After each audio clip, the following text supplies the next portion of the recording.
देंगे रहने। जय हिंद साथियों, स्वागत है हमारे YouTube channel smart study by Sujeet sir. हम अध्याय जो दूसरा लेसन है पॉलिटी का कक्षा 10 का हमने अध्ययन किया। कल हमने क्या देखा था? कल संघवाद देखा था। फेडरलिज्म क्या था? दो या दो से अधिक स्तर की जो किसी देश में सरकारें होती हैं उनको हम क्या कहते थे? संघवाद कहते थे। संघीय शासन व्यवस्था को हमने देखा था। एक चीज आता है जैसे संघवाद हमने तो देखा कि किस तरह से एकात्मक था कई देशों में, और कई देशों में भारत में क्या था? संघीय व्यवस्था थी। अलग अलग विद्वानों के अलग अलग राय थे। अब इनको थोड़ा और डिटेल में हम समझने का प्रयास करते हैं। एक होता है अधिकार क्षेत्र, मतलब इस संघीय व्यवस्था जो भी है उसका अधिकार क्षेत्र क्या है।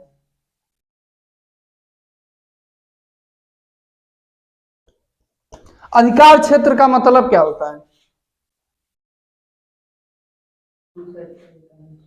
मतलब जो कानूनी दायरे में रह करके या एक सीमा क्षेत्र में रह करके कार्यों को किया जाता है वही क्या होता है? नहीं लोग कहते अपने अधिकार में रहो। हाँ, अधिकार का मतलब क्या होता है? मतलब वैधानिक का मतलब क्या होता है? नियम कानून के द्वारा अधिकार दिया रहे। अधिकार क्षेत्र का मतलब जैसे हमारा क्या अधिकार हो सकता है वह अधिकार होता है।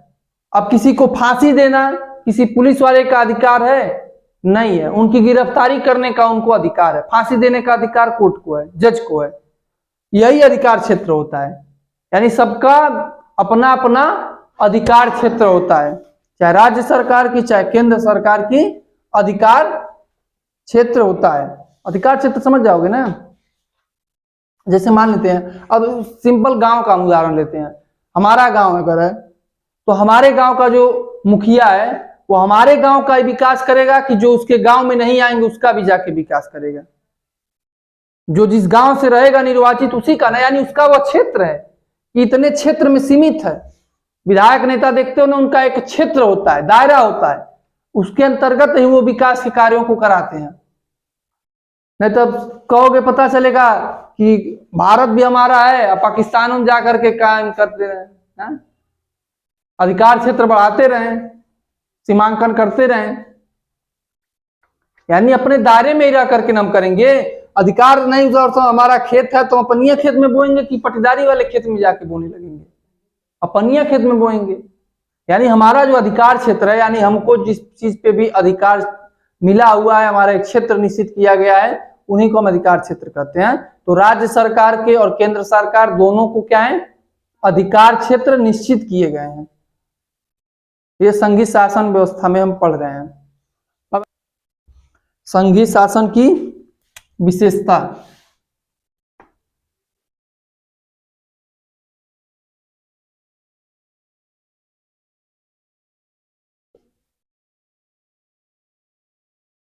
अब देखो संघीय शासन की व्यवस्था विशेषता क्या हो सकती है, अपने से हम बता सकते हैं। हमने कल देखा था संघीय शासन व्यवस्था में क्या था? दो या दो से अधिक स्तर की सरकार। पहली विशेषता तो यही है, यानी दो प्रकार की सरकारें रहेंगी संघीय शासन व्यवस्था में। दो प्रकार की सरकार रहेंगी, एक केंद्र सरकार एक राज्य सरकार। पहला पॉइंट यही डाल लोगे। दूसरा क्या डालोगे? विभिन्न स्तरों की सरकार के अधिकार क्षेत्र संविधान में स्पष्ट रूप से वर्णित करते हैं, इसीलिए संविधान सरकार के हर स्तर के अस्तित्व और प्राधिकार की गारंटी देती है। मतलब सिंपल समझने का मतलब यह है, जो हमारा संविधान है, संविधान राज्य सरकार केंद्र सरकार सबको एक वैधानिक रूप से कार्य करने की अधिकार देती है। ऐसा नहीं है कि कोई किसी का उत्पीड़न करने लगे। केंद्र सरकार पावरफुल है, रियल में पावरफुल कौन है? केंद्र सरकार है, सेंट्रल गवर्नमेंट। तो ऐसा नहीं है कि सेंट्रल गवर्नमेंट अपने अधिकारों का प्रभाव दिखाने लगे राज्य सरकार के ऊपर। इसकी गारंटी कौन देगा? संविधान देती है। यानी संविधान में वर्णित किया गया है कि केंद्र सरकार राज्य सरकार, ये केंद्र राज्य सरकार पे दबाव नहीं डाल सकती है। यानी दोनों को स्वतंत्र रहने की गारंटी या दोनों को विधि पूर्वक कार्य करने, नियमों में बंद करके कार्य करने की गारंटी कौन देता है? संविधान। हमारा देश ही संविधान से चलता है तो सरकार भी तो संविधान से चलेगी। अब संविधान इसकी क्या देगी? गारंटी देगी। अगले पॉइंट में क्या कर सकते हो, लिख लो, अलग अलग स्तर की सरकार, अलग अलग स्तर की सरकारें एक ही नागरिक समूह पर शासन करती हैं और कानून बना करके कर वसूलने और प्रशासन का उनका अपना अधिकार क्षेत्र होता है। समझाया? अलग अलग स्तर की सरकारें एक ही नागरिक समूहों पर कार्य करती हैं। एक ही नागरिक समूहों का मतलब क्या है? एक ही नागरिक समूहों पे नियम और कानूनों को बनाते हैं, प्रशासनिक क्षेत्र उनका होता है, उनके अलावा उनसे कर वसूलते हैं। एक ही नागरिक समूहों पे, एक ही नागरिक समूहों का मतलब समझ रहे हो? जैसे देखो, ऐसा नहीं ना है जैसे हमारे यहाँ केंद्र सरकार है, तो केंद्र सरकार किसके लिए नियम बनाती है? देश के लिए बनाती है, भारत के लिए बनाएगी। राज्य सरकार किसके लिए बनाएगी? राज्य के लिए लगाएगी। लेकिन क्या वह नागरिक राज्य का, देश का नहीं होता है? होता है ना। जैसे यूपी गवर्नमेंट कोई नियम बनाएगी तो वो यूपी तक रहेगा। अब यहां का नागरिक वो भारतीय भी तो होता है। यानी ये जो भी नियम कानून बनाए जाएंगे एक ही नागरिक समूहों पर बनाए जाते हैं। अब किसी राज्य में बनेगा तो उस राज्य के लिए रहेगा, लेकिन उस राज्य का व्यक्ति भी क्या है? देश का नागरिक है। यानी एक ही तरह के नागरिक समूहों पर नहीं भार आ रहा है। अब देश की अगर केंद्र सरकार टैक्स ले रही है तो क्या खाली उत्तर प्रदेश वाले दे रहे हैं? बिहारों वाले दे रहे हैं ना, अलग अलग राज्य भी तो दे रहे हैं। उस नागरिक समूह कौन है? एक ही नागरिक समूह है।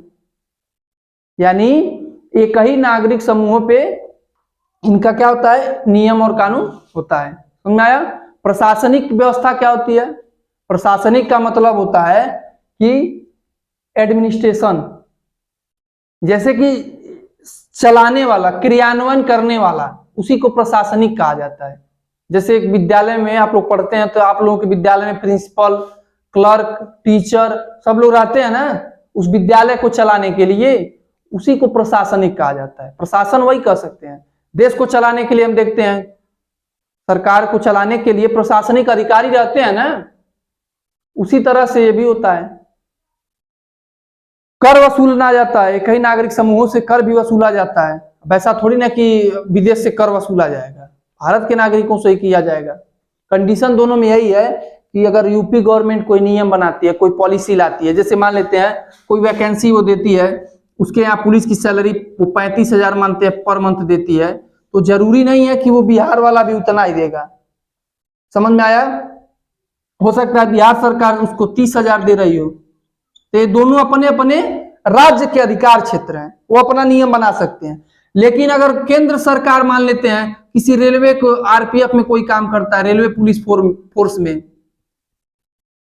इनकी सैलरी 60,000 है, तो ये 60,000 चाहे वो यूपी का हो चाहे वह बिहार का हो, अब एक ही तरह के नागरिक समूह हो गए ना, इनको भी देती है एक समान। यही होता है। संविधान के मौलिक प्रावधानों को एक स्तर की सरकार नहीं बदल सकती।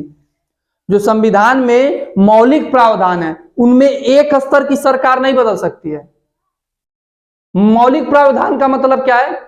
जो मूलभूत ढांचा है संविधान का, उसको अकेले कोई भी नहीं बदल सकता है। एक स्तर की सरकार नहीं बदल सकती है मौलिक प्रावधान को। यानी कि संविधान के मौलिक प्रावधानों को बदलने के लिए केवल एक स्तर की सरकार इस संविधान के मौलिक प्रावधानों को नहीं बदल सकती है, बल्कि दोनों स्तर की सरकारों को मौलिक प्रावधान को बदलने का अधिकार है। यानी ऐसा नहीं है कि सेंट्रल गवर्नमेंट चाहेगी तो उसको बदल देगी, वो राज्य के भी तो अधिकार हैं, तो राज्यों का भी, यानी दोनों स्तर की जब सरकारों की सहमति रहेगी तभी उस मौलिक प्रावधान को बदला जा सकता है। और इसकी विशेषता क्या है? वित्तीय स्वायत्तता निश्चित करने के लिए राजस्व के अलग अलग स्रोत निर्धारित हैं। वित्तीय प्रावधान का मतलब क्या है? धन को इकट्ठा करने के लिए, राजस्व को बढ़ाने के लिए अलग अलग लोगों का क्या है? अधिकार है, अलग अलग तरीके हैं। राजस्व का मतलब क्या होता है तो बताएं? राजस्व मतलब होता है खजाना, भरा हुआ खजाना जिसमें पैसा रखा है, पैसा है, इसलिए पैसा ही क्या है? राजस्व है। सरकार के आंकड़ों में जैसे हम लोग गुल्लक में पैसा रखते हैं तो हमारा वो पैसा है, वो समझो हमारा राजस्व है। उसी तरह से सरकार भी क्या करती है? राजस्व इकट्ठा करती है। अब हम लोग भी उसमें सिक्का डालने के लिए अलग अलग स्रोत अपनाते हैं, मम्मी से, पापा से, कहीं नाना के यहाँ चले गए वहां से ला करके तब जमा करते हैं, होता है ना। उसी प्रकार सरकार भी अपने राजस्व को भरने के लिए अलग अलग तरीके से राजस्व इकट्ठा करती है। केंद्र सरकार का अपना तरीका है, राज्य सरकार का अपना तरीका है। किस तरह से ले सकते हैं? एक तो हम जानते हैं कर के रूप में लेते हैं, सरकारें क्या करती हैं? कर के रूप में। राज्य सरकार भी कर लेती है, केंद्र सरकार भी कर लेती है, दोनों लोग करों के माध्यम से क्या करते हैं? अपने राजस्व को भरते हैं। आखिर धन कहां से आएगा सरकार के पास? वो धन किसका है? वो हम ही लोगों का धन है, आम आदमी का, हर एक नागरिक का वो धन है, कर के माध्यम से। उसके अलावा पर्यटन के माध्यम से, पर्यटन समझते हो? जैसे हम लोग कहीं जाते हैं किसी प्लेस पे, वहां टिकट सरकारी और गवर्नमेंट रहती है, तो उस पे क्या होता है? हम लोग पैसा देकर तब ना एंट्री करते हैं, तो पर्यटन ही तो है। या विदेशी अगर आते हैं, भारत में घूमने आते हैं, प्लेस पे आगरा जाते हैं, कहीं और जगह जाते हैं, उससे भी धन इकट्ठा होता है, वो भी सरकार की है। तो राज्यों का अपना रहेगा और केंद्र का अपना रहेगा। समझ में आया? इस तरीके से सरकार क्या करती है? अपने राजस्व को बढ़ाती है, अलग अलग तरीके से पर्यटन को बढ़ावा दे करके भी, करों में वृद्धि करके भी। कर भी हम लोग दो तरह से देते हैं, दो तरह का कर दिया जाता है, एक होता है अप्रत्यक्ष और एक होता है प्रत्यक्ष। कहते हाल में पहले सब कर अलग अलग दिया जाता था, फिर बाद में बना दिया गया क्या? GST, goods and service tax, goods and service tax बना दिया गया। अप्रत्यक्ष अप्रत्यक्ष कर भी हम लोग देते हैं। अप्रत्यक्ष और अप्रत्यक्ष का मतलब क्या है? अप्रत्यक्ष मतलब इनडायरेक्ट, जो दिखाई न दे। कर हम दे रहे हैं लेकिन हमको नहीं पता है हम कर दे रहे हैं। हम सब लोग कर दे रहे हैं लेकिन हमको हमारे ऊपर बोझ नहीं पता चल रहा है कि हम कर दे रहे हैं। पैसा हमारे ऊपर ट्रांसफर नहीं, हम लोगों के अकाउंट से ट्रांसफर नहीं हो रहा है, हम लोग को नहीं पता चल पा रहा है। लेकिन अप्रत्यक्ष कर हर एक व्यक्ति देता है, हर एक नागरिक देता है, सुबह की शुरुआत से ही देता है। हर एक चीज, वस्तुओं पे, जैसे कि अगरबत्ती पे, मोमबत्ती पे, शैम्पू पे, साबुन पे, अन्य हर एक वस्तुओं पे जो कर दिया जाता है हमारे द्वारा, वो क्या है? अप्रत्यक्ष कर। हम लोग देखने जाते हैं क्या कर हम दे रहे हैं? नहीं देखने जाते हैं। देख पता कैसे चलता है? देखो कर अप्रत्यक्ष क्या होता है, जैसे देखो कोई कंपनी है साबुन की या कोई भी कंपनी है, तो वो अपना क्या करती है? मान लेते हैं उसको बनाने में उसको टोटल खर्चा कितना आ रहा है? 400 का आ रहा है। ये उसको मैन्युफैक्चरिंग करने में खर्चा आता है। अब गवर्नमेंट को 50 रुपए की क्या देगी? टैक्स देगी। तो वो लेगी अब हम लोगों से कितना? 500 रुपए। 50 उसका प्रॉफिट 400 लगाने में बन रहा है, 50 रुपए वो टैक्स दे रही है। तो वो टैक्स दिया कौन? हम दिए कि कंपनी दी? हम ही लोग दिए ना। 400 में तो उसकी बनाई लगे, 50 वो टैक्स दे रहा है, 500 वसूल रहा है, तो हम ही लोगों से तो वसूल रहा है। तो जो हमसे वसूला जा रहा है कर, वो कैसा है? अप्रत्यक्ष कर है। और प्रत्यक्ष कर का मतलब क्या है? जो डायरेक्ट कर दिया जाता है। जैसे किसी की सैलरी देखते हो, मान लेते हैं 5 लाख रुपया उनकी क्या रहे? मंथली रहे, ठीक है? 5 लाख रुपया क्या है? मंथली उनका वेतन। तो पता चलेगा 50,000 रुपया उनका क्या हो जाएगा? कट जाएगा। 50,000 उनका क्या हो गया? कट गया। अब उनको सैलरी कितनी मिल रही है? 4.5 लाख। यानी अब उनके अकाउंट से तो कटा है वेतन। उनका जिस अकाउंट में आएगा 5 लाख वेतन है, तो 50,000 काट करके उनका क्या हो गया? वेतन आ गया। वो कैसा कर? प्रत्यक्ष कर हो गया। एक तरह से हम देखो उदाहरण इसको और भी ले सकते हैं। जब हम जाते हैं टोल प्लाजा पे, जो गाड़ियों का टैक्स दिया जाता है, देखते हो ना गाड़ियां रोक दी जाती हैं तो लोग टैक्स जमा करते हैं, फिर आगे जाता है टोल प्लाजा, वो भी हम दे रहे हैं। वो भी किस तरह का कर है? वो भी प्रत्यक्ष कर है। प्रत्यक्ष कर वह भी है, कर उसी को कहा जाता है। टैक्स वो भी हम दे रहे हैं, रोड का टैक्स दे रहे हैं, डायरेक्ट दे रहे हैं, प्रत्यक्ष हो गया। इनडायरेक्ट मतलब ये जो सामानों मानों पर होता हुआ आ रहा है। तो दो तरह के हम कर देते हैं। इसमें भी योगदान होता है गवर्नमेंट के राजस्व को बढ़ाने का, पर्यटन को भी बढ़ावा दिया जाता है, और भी अन्य तमाम स्रोत हैं जिनके माध्यम से क्या होता है? राजस्व को बढ़ाया जाता है। वो राज्य सरकार केंद्र सरकार अपने तरह से अधिकार क्षेत्र में उनको रहता है। समझाया? और विशेषताएं इसमें क्या है? अदालतों को क्या है, जो अदालत होती है वो इनकी क्या करती है, व्याख्या करती है। केंद्र और राज्य सरकार की व्याख्या करने का अधिकार किसको है? अदालत को है। और यदि किसी कारणवश केंद्र और राज्य में यदि विवाद की स्थिति उत्पन्न होती है तो अब क्या होगा? तो कौन आता है बीच में फैसला देने वाला? तो समझो सब सुप्रीम पावर जिसके पास है वही दोनों को संभालेगा। तो कौन आएगा? सर्वोच्च न्यायालय, सुप्रीम कोर्ट। यानी केंद्र और राज्य के बीच अगर किसी भी तरह का विवाद की स्थिति उत्पन्न होता है तो उनको सुलझाने का काम कौन करेगी?